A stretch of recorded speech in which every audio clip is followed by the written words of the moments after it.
This is the all-new generation of the Audi A6 Avant, or Estate, or Wagon, or Kombi, however you want to call it. And on Autogefühl, your number one resource for in-depth car reviews and your number one community to discuss cars, we'll present you this car in exterior, interior and the driving experience. Of course, interior will be a difference to the sedan version we presented you earlier, but also if you are a sedan fan, will still be interesting because we will test different suspensions and also trim setup and so on. And all in full HD, full screen and full length. Let's go!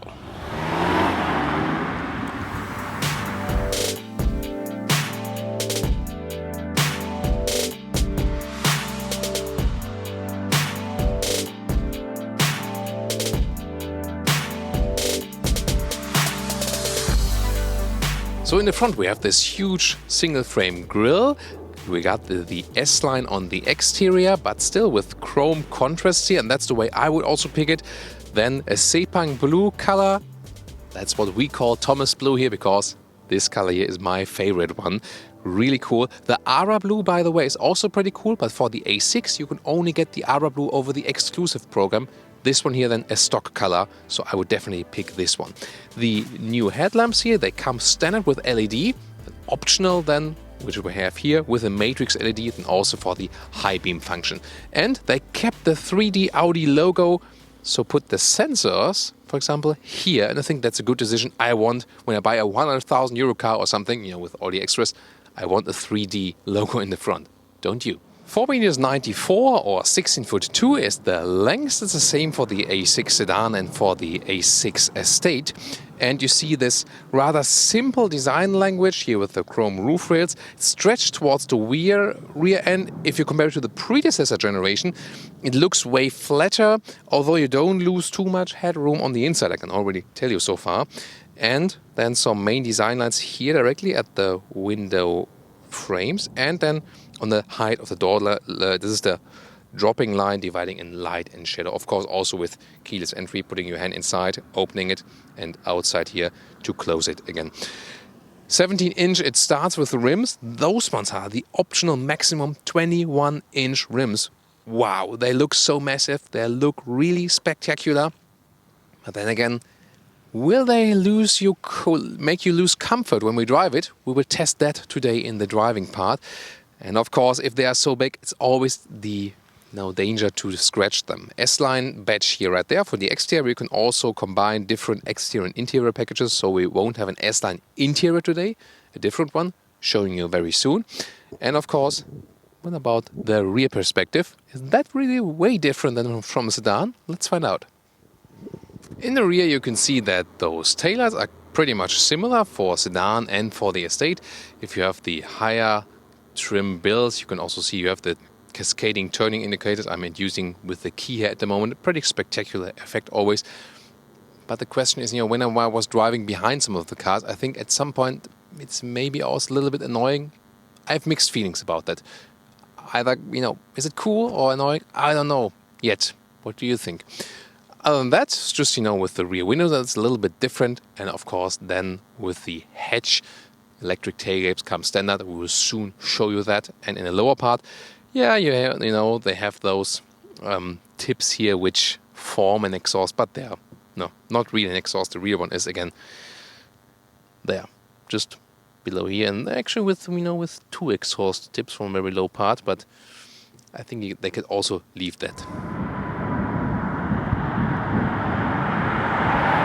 Under the hood here today, a new engine, because on the petrol side there's usually the 3-liter TFSI with 340 horsepower, but here now the new 2-liter TFSI equipped for this engine with 245 horsepower. Essentially you could say it's, the engine is also fitted in the Golf GTI, but here of course you have a little bit more room, as this is here the MLB platform where you put the engines in a longitudinal way. And then there's also a 3-liter TDI in 2 horsepower specs, and a 2-liter TDI will also be available. Those are your choices so far.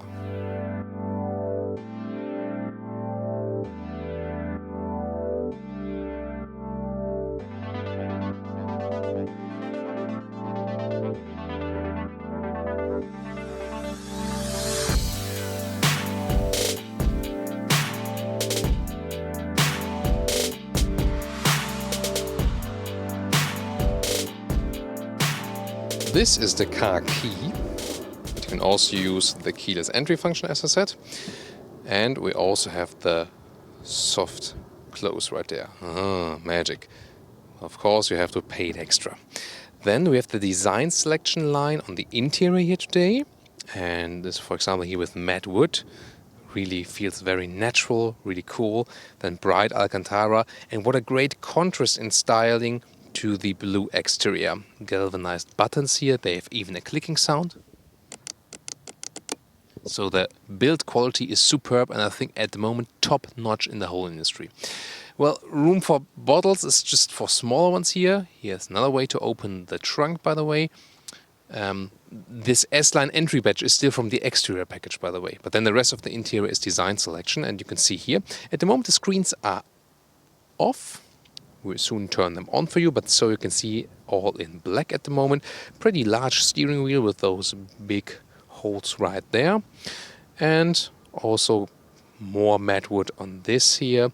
So very exclusive for sure. You have different trims, also aluminum if you want a little bit sportier, for example.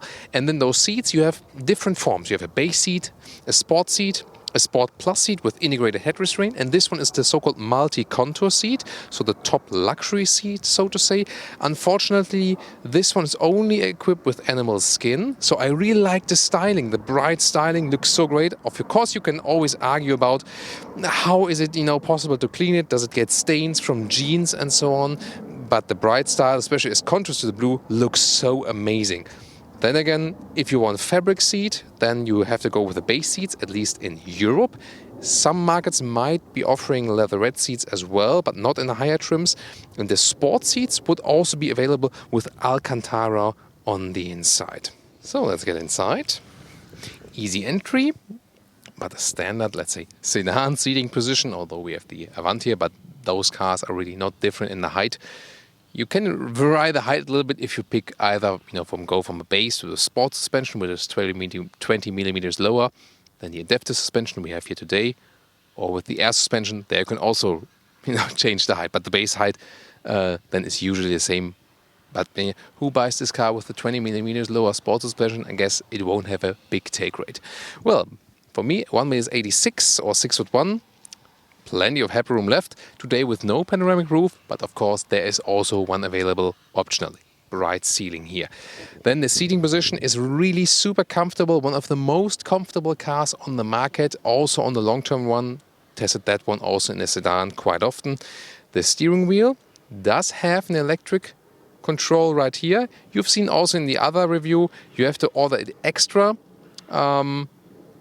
That's quite common with the premium manufacturers, that they almost make everything extra. So the standard equipment is relatively low, and then of course the price also jumps up. And the seat you control here electronically as well. In the lower area, again, also electric seats are an extra as well. But you can also have 2 memory slots, so you can use it with 2 drivers without resetting everything all over again. So this is the interior overview, pretty spectacular as well. Especially this wooden area. You could say it's a little bit too much maybe, but I really like it. The thing I like a little bit less are those glossy black elements. I would like, to have them maybe in wood or aluminum style as well, so they collect fingerprints. But don't put your hands on there, please don't. This Quattro is also illuminated at night. There's also a special night riding episode with the A6 sedan we've done if you're interested in night riding. Or Night Rider. Don't you like Night Rider? So, it starts here with this 8-inch screen on the top part. This one is the optional 10.1-inch screen, the MMI Navigation Plus. In the lower part, you always have this one, the 8.6-inch, because the climate function is controlled right there. Soon we'll also take this one here again in detail. And if you have the MMI Navigation Plus, then you switch from analog instruments over to fully digital instruments, which we have here. Soon also more details to that. The volume control is also here on the steering wheel. On the left side, you can browse through the menu of the digital instruments or change the view. Soon more details again to that. And also on the steering wheel, there's the voice control. I'm cold. What temperature should I set for you? 22 degrees. I've already set the system to 22 degrees. Ah, you see, she even realized that it was already at 22 degrees. So this is really good. You can not only, stumble around on the lower part because it can be distracting while driving. Use the voice function also for the navigation, for example. That will be good. Then the lower middle console, again, also I like this matte wood, so you can also hear how it feels. Maybe we should start a Autogefühl car SMR episode here. What do you think? Then the cup holders, adaptive, also with a 12-volt power supply, and then this automatic gear lever with the electric handbrake. And here the latest build of the virtual cockpit, which has the advantage that you can switch the views. For example, have a bigger map or so on. You can also zoom in and out with your left thumb then. Pretty amazing. And of course, here some, put the radio features or the consumption. It went up now a little bit as we were driving around on the parking lot. But you can also get it a little bit lower, talking about it soon when we drive the car, of course. So here, one of the main features for me is, I really want to show you that, if you go to settings, and a lot to choose from here always. So you have to know, it's display, and then it's the MMI, and then the touchscreen feedback. So if I activate that, you really have to, press the buttons, because, when I'm just tapping here, like on a smartphone, nothing happens. You really have to press. And then you also get a haptical feedback and also sound feedback.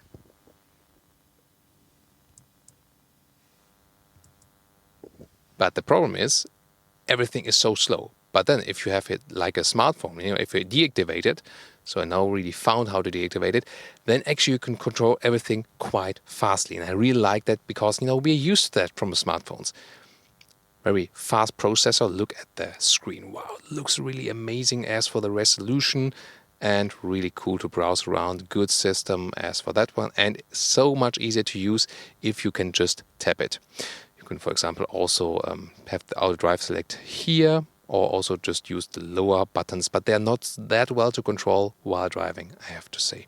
Talking more about the driving modes when we drive the car. Bluetooth function either, or what's also available if you plug in your phone, you also have Android Auto or Apple CarPlay, the direct connection. That's also possible. And in the lower part, you set the temperature like this, or you hold your finger. You can do it like here and then just swipe. That's also possible. Again, it's easier when you have the haptic feedback deactivated, or use the voice control as just shown you. Then also where the vents are coming from. Again, it can be quite distracting while driving. Also with the heated seats here, or the cooled seats.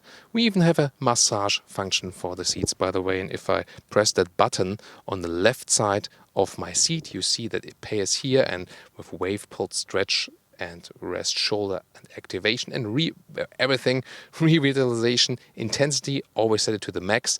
And it's really cool. It goes from the lower part all the way up to the shoulders. One of the best seat massages there is. Again, an option. There's also a separate button then for the rear view camera. There's also the 3D view available, not equipped with this test vehicle here today, but the normal rear view camera will usually also do just fine. And the real volume knob is still left, primarily, I think, for the co-driver. This middle armrest, you can make it a little bit longer or shorter, and then you can also fold it up. Right there, and very stable. 2 USB ports, and then the center part, you see also NFC and the QI logo. This is where you put your smartphone for the inductive charging. And what about the rear? Well, of course you have enough legroom in the rear even for tall people, but considering the length of those vehicles, and that's a problem in the segment altogether, I have this legroom in the Honda Jazz. So the package, so what they use of the space they have on the exterior, put on the interior, is still kind of weird, but that's, also counting for all the competitors. Still, you can sit very comfortably here, also headroom-wise, no problem. And the Avant, or the Estate, has the advantage that it goes further with a roofline. So, I didn't really have problems in the sedan, but of course, it's a little bit more room if you lean backwards, for example, on those seats. They are in a little lying position anyway, so you have even more room to move around. That's pretty interesting.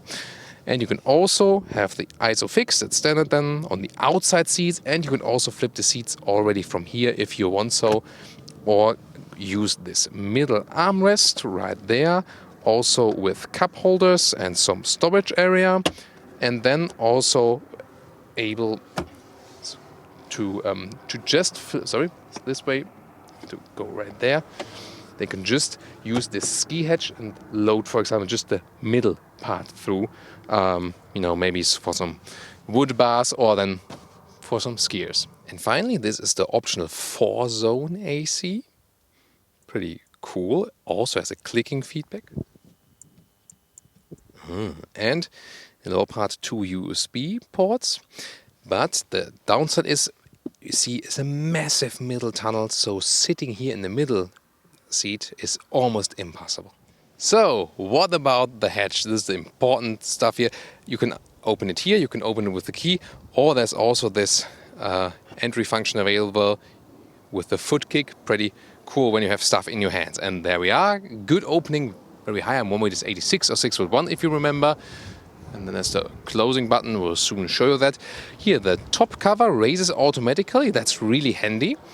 The standard setup is 565 liters, and just to put a backpack in here, then you can see, you know, the size. The width here is just a little bit over 1 meters, and that's really important. You can get stuff in and out very easily. Clear advantage over the sedan, and also over 30 liters more in capacity.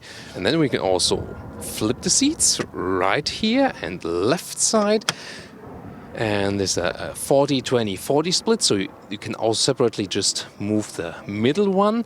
This is then the total setup of 1,680 liters, and you can push them a little bit further down if you put up the head restraints, but here very well usable. And by the way, this is the data sheet of this vehicle. Just pause the video if you want to take a look at it a little bit longer, with all of the details this car has, so which, you know, this very test vehicle is equipped with. Again, if you want to take a detailed look at the equipment or the technology packages or, you know, suspension, which kind of, I'm telling you basically the most stuff, but you can also again pause the video to check out more details. And then resume, of course, later.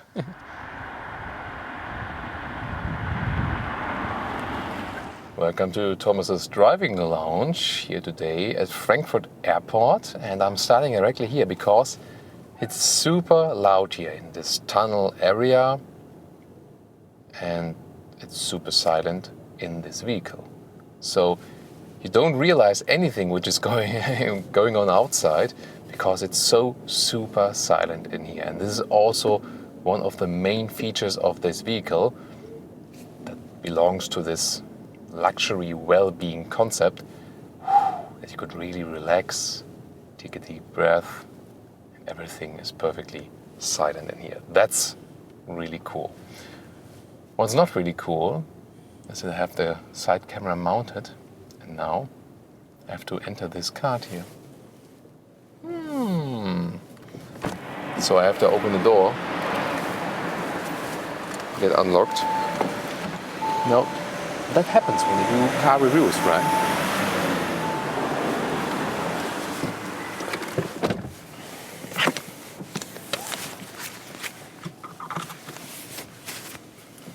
So now, I had to hold the card against it, not to put it in.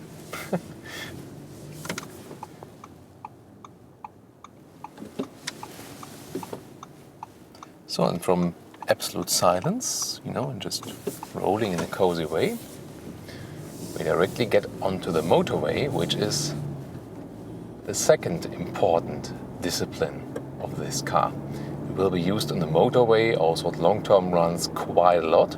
And interestingly, we have here the 2-liter TFSI today, which is brand new basically.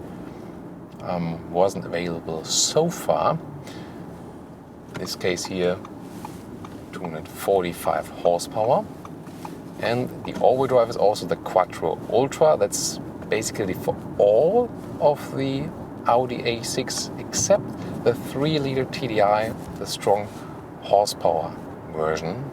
286 horsepower. We tested that one lately as well, which is still a real Quattro all-wheel drive with 40/60 basically, you know, as a base setup. And this one here, those Quattro Ultra systems, they are all front-wheel drive plus rear-wheel drive on demand. Well, as a driver, do you really feel that? That really depends on how you drive. In most cases, people will not really notice it. But of course, there's always a big fan group who says, I really want still the very classic all-wheel drive. The newer systems maybe have the advantage that they sometimes consume a little bit less fuel, since when you go slowly, just the front wheels are being used for the drive, and then when you apply some more power, also more is applied to the rear wheels. So I'm driving now 100 kilometers an hour already, and it's again so super silent, and the car is extremely stable on the road. And we already experienced that one with the sedan as well. It's such a great motorway vehicle. It's one of the best there is, just, you know, cruising a long way, have this very comfortable seating position, although we're not like in this upright SUV seating position, but for a normal car seating position, this is one of the best you have here with those seats here as well. So they really figured out how to build those very comfortable seats, no matter which material is used now. I'll let that aside now. Then very easy to accelerate also. I'm just a little bit on the throttle, but although we just have the 2-liter 4-cylinder here, I have a good and sovereign acceleration. So that was also the question initially, is it not sovereign enough if you have the smaller engine? I can say it's absolutely enough, absolutely fine. And we'll of course show you soon a little bit more acceleration, that you can also experience that. But to me it's also important that the engine is not only performing when really hammered, but that it's also giving you, quite cool with the planes, that's also giving you a sovereign, smooth and soft performance, that you don't have, you know, to push all the RPMs until something is happening. So at the moment there's unlimited speed, so we can go to the sport mode, that we don't have to shift that much, it goes more. Let's go just from 100, let's see.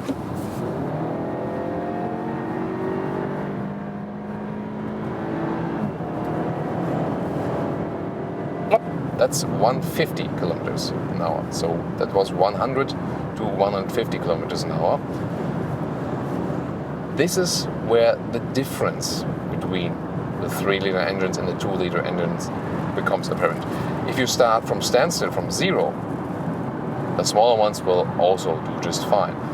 But here in the higher speed regions, you know, which is again mainly a German thing, there you do feel a significant difference in acceleration, because then the bigger displacement engines have just more punch, more power. Still, I mean, this is quite decent still, you know. But again, for big accelerations on the motorway, then it's a difference, or maybe when it's you know, like full packed or something. So let's go back in lane. Considering this is not a small car, we still have a decent overview also to the rear, even a little bit better here now in the Avant or in the Estate. And would I, with closed eyes, realize if I'm driving the sedan or the Estate? Not really, no one could tell. It's basically the same vehicle, just with, you know, different rear ending. So I would always go with the Estate because it's just more practical, you know, in every sense. And again, also the rear visibility is actually a little bit better. That's another advantage. You know, even if the tarmac gets a little bit rougher, it still remains very silent. That's just from the rain here. But you know, when we're filming outside, it's not that pleasant to get the rain, of course. But you know, when driving, it's sometimes also quite good to test the car in the rain. Also, when we have those very freshly built front windshields, so cool how clean, you know, everything gets done with the wipers. That's pretty amazing. And also when the raindrops are on this very fresh paint and they still peel off like with the Lotus effect, that's also pretty amazing. We have several assistance systems, of course, inbuilt in this vehicle. Overall about 38 different ones you can get. The base one, the emergency brake assist, that one is already built in every standard A6. An option you can get, for example, the adaptive cruise control. I set it here on the left side of the steering wheel with a separate column. Just press it and then distance to the car in front of me is being kept. You probably also have seen the blind spot monitor, which appears then here in the side mirrors. This is actually, to me, one of the most important features to get, especially since the B-pillars on those vehicles nowadays are pretty much blocking the views, and so it's always good to have those. Here, by the way, even quite wet now after some rain, but still giving you so much serenity and calmness in this vehicle. At the same time, it is actually sporty to drive, although it's not really a lightweight car, but you can drive it in a sporty way because it just handles so well on the road. Here, when I'm a little bit faster now, even though it's a little bit slick now on the road, really cool. So I have to go straight, so I have to wait for that truck.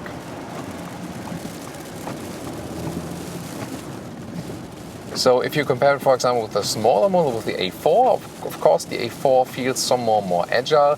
This one here then has advantages, when just running straight, having this longer wheelbase. This also adds to this very calm driving feeling. And to me at the moment, this vehicle has one of the best and most sovereign driving feelings of all vehicles on the road. So I think they've done an excellent job here, also with combination of the suspension. This one is the adaptive suspension we're driving. As you might remember, we have a base. Whoa, that's a lot of rain now. Well, why not test it in the rain? So we have a base suspension, then we have the sport suspension, which sits a little bit lower. Then we have the adaptive one. That is the one we're driving today, and it's really an excellent combination. We have sporty driving, but at the same time also comfort. And then there's the air suspension, which we have tested in an earlier review, which gives you more this carpet driving like feeling, but also combines sportiness and comfort in a quite good way. The question is, do you still need the air suspension when you have this one here? And I have to say, this suspension here is absolutely amazing. I would really say that you can save the money for the air suspension, not because it's not good. The air suspension is also superb. But this one here is already doing such a good job that if you ask me then, or again, blindfolded, and someone would tell me, hey Thomas, this car is equipped with the air suspension, have fun, drive it. And I would say, yeah, maybe that's the case. So, there are some air suspensions on the market where you feel like they are that's stiff, that you say, is that really an air suspension? But here, that's the same weather experience with the new BMW 5 Series, where they have the new adaptive suspension. That one is also so well done that it's also feeling like an air suspension. So I can really recommend already this normal adaptive suspension. So already, of course, an extra price, but the air suspension will be even more expensive. The steering gives me, by the way, a good feeling. It could be a little bit smaller, so I think it's maybe a little bit too big. So that would convey a little sportier feeling if it would be a little bit smaller. But then again, the directness of the steering is cool. It's very progressive. See, there's no dead zone of the steering wheel. I have direct command. At the same time, it's easy to steer, but not that easy that it would feel, unnatural or something. Those are, those columns here. There's speed cameras here, especially in the middle and southern parts of Germany. Very evil stuff. Always pay attention to those. Yeah, I know, and there are some viewers who really hate those. I can understand. Of course, drive safe and drive as slow as possible in the city. But then again, sometimes there are situations where you really pay attention to everything and you doing everything great, but then you just maybe are unlucky or let the car just roll out a little bit, and sometimes not the right people are getting caught. That's life. So here in the city, it also performs very well. Again, the main characteristic of this car to me is the great sound insulation and the calmness of the ride, the serenity. But at the same time, for such a rather big vehicle, you can drive it sporty. Just, for example, go in a sport shifting mode. But what's also, then, the gears are turned up higher and get a nice punch already. But what's also possible is that you use the drive select and put it, for example, in the dynamic mode. And then not only the shifting goes to the S, to the sport mode, now also the suspension is a little bit stiffer, giving me a little bit more feedback. We get some transverse bumps on the road now. I feel a little bit better. So if you want a little bit more sporty driving fun, that's always possible then here with the adaptive suspension. If you go for these driving modes with a normal suspension, they will change a little bit with the steering or with the throttle input, but nothing with the suspension. But here with the adaptive suspension and with the air suspension, it also changes how the dampers are working. And that's actually quite cool to have the choice. So if you have at some point the possibility to drive some nice country routes or something and want some more feedback from suspension, maybe stuff like this here, then it's also quite good to have a little bit stiffer suspension that keeps you in balance. Again, that's also a lot of fun to drive it then. And if you're just running straight, for example, on a motorway, well, maybe at motorway at higher speeds, and it could also feel safer to have the dynamic mode. Come on, guys, really? Again? Such a tall tower? Yeah. They always want our money, right? So, and then you can also, go, for example, to the efficiency mode. And if you're, for example, just rolling, that's called sailing. This new mild hybrid technology is built in all the engines. It's actually enabling you to save fuel, and the car is just rolling. It always depends on, at the moment the RPMs are not dropping, but you have then sometimes situations, I think I have to go a little bit faster. Let's see. So I'm going a little bit faster now dropping. No, at the moment it doesn't want to do that, but so you would see the RPM drop then. And then it means basically that the sailing mode is active, the car is consuming no fuel, and it's just rolling. And they say on paper it should deliver you 0.7 liters less on 1 kilometers, but that's just on paper, of course. But the efficiency mode also decreases the throttle input, helps you to save some fuel. This vehicle is, by the way, also equipped with the rear axle steering, or they also call it all-wheel steering. So that means up to a speed that's the borderline 60 kilometers an hour. Below that, the rear axle goes 5% across the opposite direction of the front wheels, and above, when you're driving faster, above 60 kilometers an hour, the maximum of 2 degrees parallel to the front wheels. And so when I'm driving less than 60 now, what I feel is that the car is actually handling a little bit more like a car with a shorter wheelbase. So they fake a shorter wheelbase by that, some kind of. It really feels, so there's no one there now, so I can do that here on this countryside road. So here when I'm driving slow, it really feels like a smaller car, although we're already in a longer wheelbase. And in numbers, the turning circle gets reduced by 1.1 meters to 11.1 meters. And that's actually, then the normal turning circle of a mid-size vehicle. That's pretty cool. So it is, again, an expensive option, but an option that is worthwhile, that eases your life. And although we have the 21-inch wheels mounted, it's still a very comfortable ride, and that also speaks for the suspension, because usually when we have so big rims mounted, the comfort usually drops. So that's, again, pretty amazing that we still have this comfort.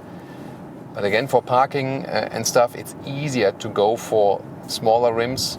They will a little bit more increase the comfort and also reduce stress, because with those 21-inch rims, I would always be afraid, it's another chance maybe to damage them. So that can happen quite easily. So now, after this acceleration, I zeroed the consumption figure. And let's see what we have there. So it's, mainly with cruising and stuff.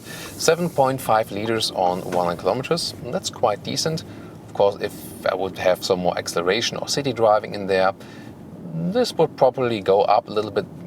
But you can then say that 8 liters and 100 kilometers is actually feasible. And that's just a little bit more than you would have, for example, with an Audi A4 petrol engine. And remember, the 3-liter TDI was about 7 liters altogether. You can also drive it a little bit with less consumption, but I think overall it can always be lower, of course, but I think we can be quite satisfied with that too. That was quite an interesting ride, right? Because we had so many different elements all together mixed in, those about 20 minutes. I hope you really enjoyed that. And the last thing I want to show you again is when we have this rear axle steering, how easy I can also get around this parking lot. I mean, if I just, turn here now, for example. So now I'm maximum turn in, you can see. That's actually pretty cool. I'm not sure if you can really see that also on camera. And we also have our interesting camera system. I put in reverse gear now, of course, with some raindrops right there. There's the normal rear view camera. You can activate it and deactivate it. And in some other vehicles, which is it's not actually, it's not mounted in here, but we've shown that with the other vehicles. So check out the other review. There's not only a high resolution rear view camera, but also this 3D around view. You don't have to have it, but it looks truly fancy. So, hope you enjoyed this driving part.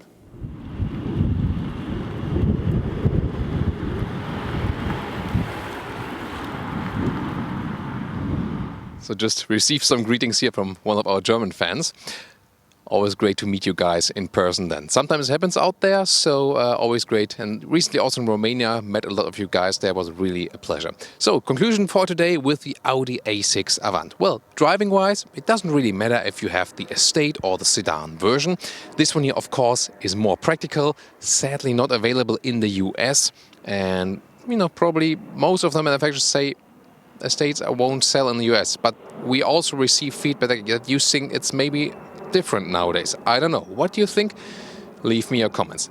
Exterior, a very sharp design, of course, here in the Thomas blue, Sepang blue color today. Really beautiful, also with those 21-inch alloys. Of course, quite expensive. The interior, so well done. As for the build quality, that's really amazing. As for the control concept, you can argue about that. There are surely some weaknesses, but also some advantages that come with that. Of course, a big issue that they don't offer animal skin alternatives in the higher trims. Just in the low trims sometimes, or in the US, you can quite often also get the leather rest, but not in all trim levels. So that's something they have to work on sustainability-wise. Other than that, really great what this interior is offering, especially then if you compare it with the trunk and the sedan. I would always go for this one, although I like sedans more visually. This one is just, when you put a bicycle in the rear or something, with a sedan, you have sometimes, when you put stuff in, just a little few centimeters that are missing. That's actually way more flexibility, especially when you flip the seats, for example. Very long loading area and also in height. So overall, for sure, one of the best cars in this segment, especially due to this very calm riding and also the 2-liter TFSI, which we drove the first time for this vehicle day. It's actually a Golf GTI engine, So it performed quite well. So I can also recommend this engine in the whole lineup. What do you think? Leave me your comments and also tune in next time.